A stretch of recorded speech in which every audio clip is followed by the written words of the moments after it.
La era de las dictaduras militares y las irrupciones violentas contra regímenes democráticos en América Latina pasó. Pero si por un lado se cierra la posibilidad del golpe de Estado militar, por el otro, los procesos de cambio estructural que viven países como Ecuador, Argentina, Bolivia y Venezuela son considerados todavía una amenaza para los intereses geopolíticos de los Estados Unidos, que no ha renunciado a su vocación imperialista. En Ecuador, como en otros varios países de la región, la derecha se dedica ahora a pensar, planificar, organizar y llevar a cabo la estrategia del golpe blando.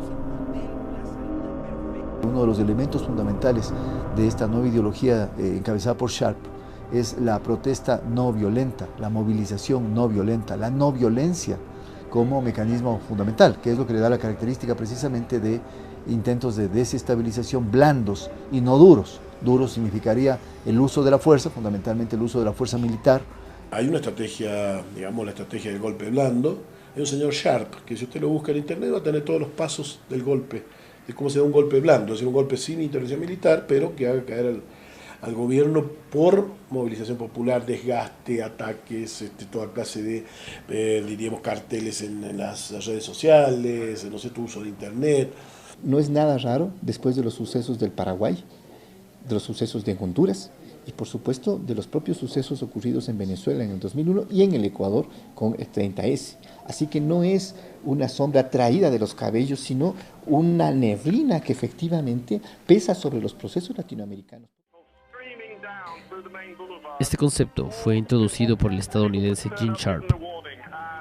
Para conseguir este golpe de Estado, él propone 5 etapas: ablandamiento, deslegitimación, calentamiento de la calle, combinación de diversas formas de lucha y fractura institucional. Un mínimo análisis de lo que sucede en Ecuador revela cómo esa estrategia ya está en marcha y cómo los medios de comunicación privados la viabilizan. Con un bloque de asambleístas de mayoría que propone tonterías. Correa, que tiene este espíritu paternalista, que cree que el pueblo es idiota, que es un rebaño de borregos, de ovejas, entonces Correa no cree eso.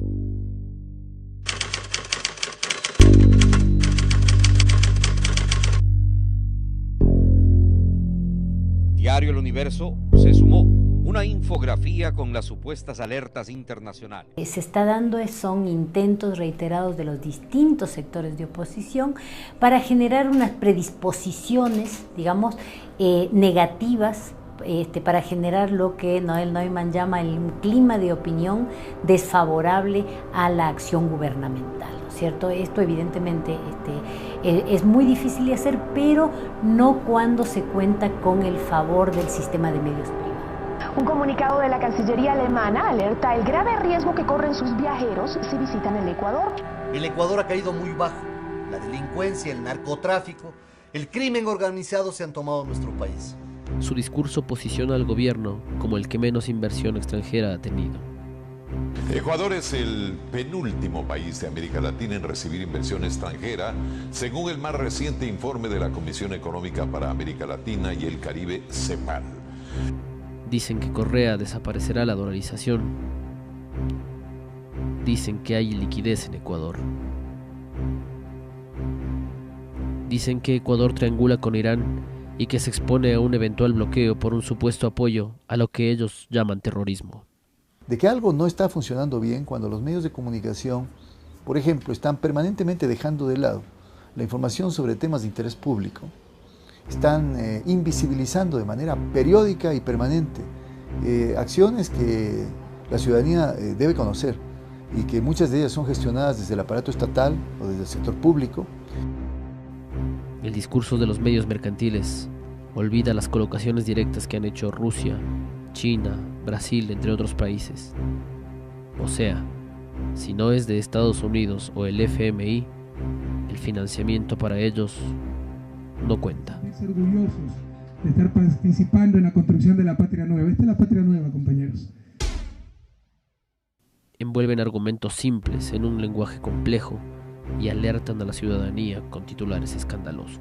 Hoy hay expertos que están diciendo que hay que hacer, cómo hacer que la gente se enoje.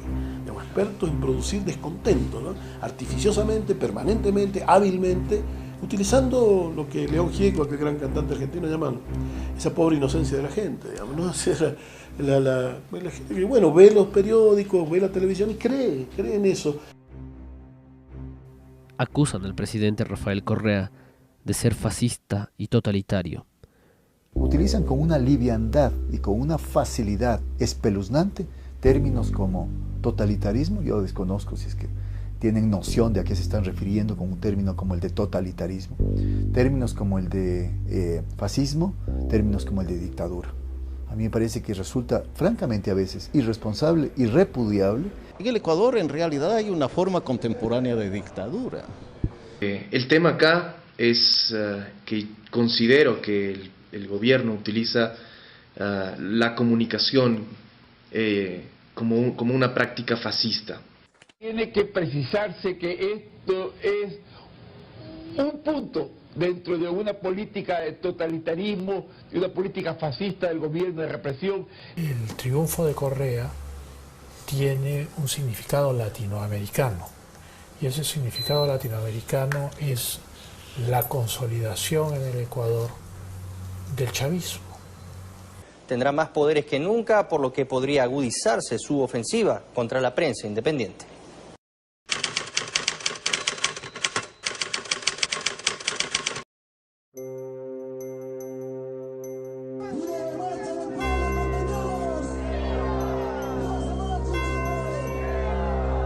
La movilización opositora ha sido escueta, pero ha existido. Recordamos la autodenominada Marcha por el Agua y por la Vida. Hace poco movilizaron con engaños a un grupo de estudiantes del Colegio Central Técnico. Quisieron armar un caos con la colocación del monumento a León Febres Cordero en la ciudad de Guayaquil. Organizaron manifestaciones, trancas y tomas de las instituciones públicas encargadas del caso. En Guayaquil hubo incluso un intento de replicar el movimiento opositor de Venezuela, denominado Manos Blancas, financiado por la USAID. Esos intentos no prosperaron. De extrema derecha en el Ecuador. El objetivo principal de este movimiento en definitiva es derrocar gobiernos populares. Los medios privados juegan un papel muy importante al momento de encontrar algo que criticar en la acción gubernamental. Se convirtió el presidente de la República en un sicario de la mentira. Por la audiencia de habeas corpus solicitada por los 10 detenidos del caso Lulucoto. Están acusados de terrorismo por supuestamente hacer explotar bombas panfletarias. La defensa asegura que son inocentes. Ahora la visión es la defensa de los derechos de los 10 muchachos de Lulucoto, ¿sí? Que independientemente de este primer hecho que yo reconozco que pudieran haber inocencias en algunos grados, en algunos segmentos, ¿sí? El partido mediático se ha convertido ahora en el pro defensor de las libertades públicas, la libertad de expresión y de los derechos humanos, cuando sabemos que ese tratamiento es hipócrita e infame.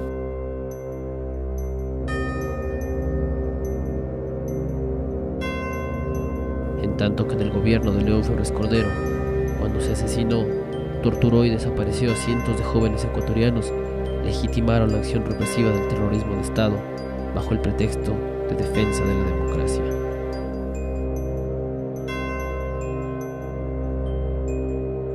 Yo jamás he mandado a dar una paliza, pero el día que se la mande a dar, no sale de ella.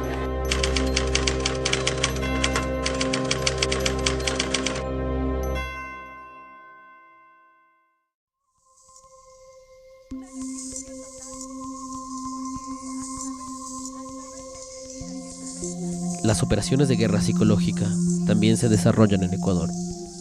El intento desestabilizador ha sembrado rumores en la fuerza pública ecuatoriana. Por ejemplo, en 2010, una manipulación en torno a la ley de servicio público generó el momento más crítico del gobierno del Ecuador. Los sectores políticos maniobraron dentro de la policía para generar los trágicos sucesos del 30S.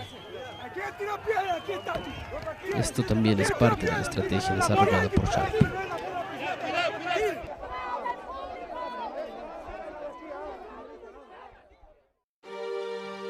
Por estos días, el ministro del Interior del Ecuador, José Serrano, salió al frente para mostrar una conspiración que se gestaba con la circulación en los cuarteles policiales y militares de un documento apócrifo en el que, entre otras falsedades, se menciona una supuesta unificación de los seguros sociales de las Fuerzas Armadas y la policía. Queremos señalar categóricamente que este documento que han difundido los conspiradores de siempre como supuesta propuesta legal o anteproyecto de ley no existe.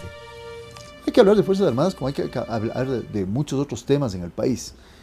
El problema es cuando esto se convierte ya en un tema que va mucho más allá de lo razonable, cuando efectivamente primero se alarga de manera curiosa, inusitada, en la agenda informativa de los medios, cuando hay una suerte de frente común de los medios para visibilizar y focalizarse en este problema, cuando los niveles de especulación rebasan lo razonable.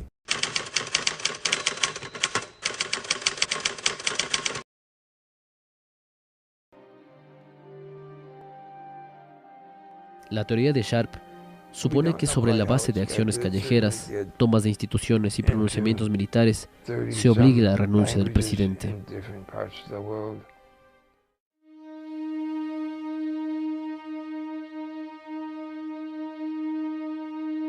Los gobiernos con discurso antiimperialista han generado una serie de epítetos que es fácil encontrar en periodistas y pseudoanalistas del Ecuador y el continente.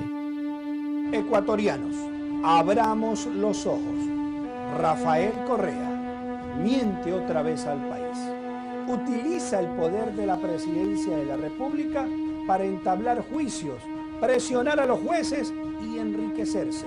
Pero mientras la mayoría de países ha recibido grandes proporciones de estos capitales, el Ecuador es el penúltimo país de Sudamérica al cual el dinero extranjero quiere llegar. Nosotros reclamamos únicamente esa misma libertad, que jamás el Ecuador llegue a tener un silencio. Yo para canales del Estado no hablo. ¿De qué canal eres? Del Ciudadano Catalina Llanes. No te puedo dar, discúlpame. No, Gustavo, todo mi aprecio para ti, pero no hablo para canales del Estado.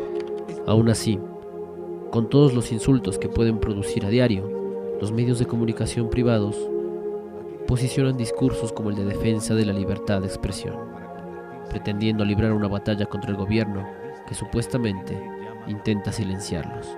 Está amenazada la libertad de expresión no de nosotros, de los ecuatorianos. Aquí se va a instalar una forma de gobierno terrible, y permíteme que golpee la mesa de visión. Me atrevería a decir que es la ley que más restringe la libertad de prensa de las que nosotros conocemos, incluso más que algunas leyes que han sido aprobadas en Venezuela. Este momento en la estrategia del golpe de Estado consiste en manipular prejuicios anticomunistas, o en el caso del Ecuador, prejuicios antipopulistas. Han impulsado campañas publicitarias ante una supuesta ausencia de libertad de expresión. Todos en contra, y son más de 130 editoriales. Los artículos de opinión han tenido el mismo tratamiento. Ningún articulista de los llamados medios independientes ha escrito unas cuantas líneas favorables a la posición del gobierno. Todos lo han hecho en contra de la consulta. Y son 488 artículos de opinión. Creo que el mejor antídoto contra esto, la posibilidad de que pudieran existir este tipo de golpes llamados blandos en países de América Latina donde se están produciendo procesos de cambio profundo y de afectación a las élites económicas y políticas, es precisamente la respuesta de la ciudadanía y de la organización social. Los golpes de Estado blandos ya han tenido éxito en el continente. Basta ver lo sucedido en Paraguay con el presidente Fernando Lugo o en Honduras con Manuel Zelaya.